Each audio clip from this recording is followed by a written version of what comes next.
چې یو ځل لاړې او له مانه دې پانجه واخیسته چې یو ځل لاړې او له مانه دې پانجه واخیسته زه به هندو یم که بیا مې ستا نامه واخیسته برداشت پکړم په چپه خوله صدمه ستا د فراق خو ته چې بیا سبا راته مختور نه یې ولاړ او کیدای شي چې له حال مې په رښتیا نه یې خبر ته ما غوندې د خپل وجود په اور نه یې ولاړ قدرمنو سلامونه او نیک له احترامات ډېر وخت نه بعد یو ډېر کوشلی شخصیت کوشلی شاعر نوجوان شاعر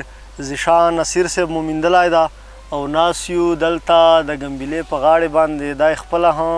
ډېر وخت نه بعده د دوبۍ مسافري نه خپل وطن خپلې علاقې په لور راغلی ده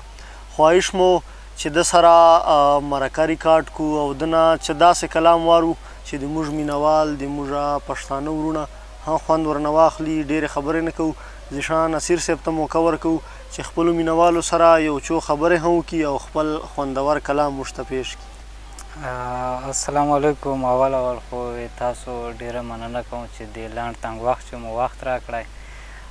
ملګرو ته مینوالو ته یو څو شعرونه چې د زړه زخمونه مې خوړلي دي ټول د زړه زخمونه مې خوړلي دي ټول ستا تصویرونه مې خوړلي دي ټول د زړه زخمونه مې خوړلي دي ټول ستا تصویرونه مې خوړلي دي ټول تا ته خپل حسن پته څه لګېږي ګوتو سرونه مې خوړلي دي ټول تا ته خپل حسن پته څه لګېږي ګوتو سرونه مې خوړلي دي ټول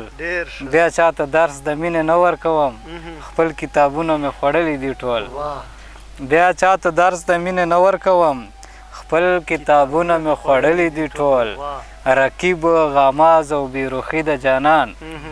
رقیب غماز او بیروخي د جانان دا تندکونه مې خوړلي دي ټول رقیب غماز او بیروخي د جانان دا تندکونه مې خوړلي دي ټول سوچه پښتون یم ځکه ښکلی یمه سره سپین رنګونه مې خوړلي دي ټول سوچه پښتون یم ځکه ښکلی یمه سره سپین رنګونه مې خوړلي دي ټول دوه شعره نور چې جومات ته خو هر څوک ځي تماشې ته چیرې رایسه جومات ته خو هر څوک ځي تماشې ته چیرې رایسه ثواب په نیت زایده میکدې ته چیرې رایسه بله ډېره موده وسوه چې نه مې یې لیدلی که میاشتې پاره نه راځې یوې شپې ته چیرې رایسه بله ډېره موده وسوه چې نه مې یې لیدلی که میاشتې پاره نه راځې یوې شپې ته چیرې رایسه ادریسه یاره تا ته ډالۍ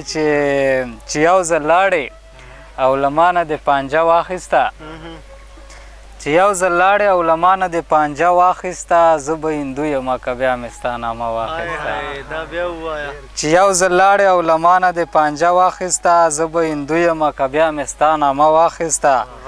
وایه چې پاتې مو په یو او بل احسان چارته شو ما درنه غاړه واخیسته او تا بټوه واخیسته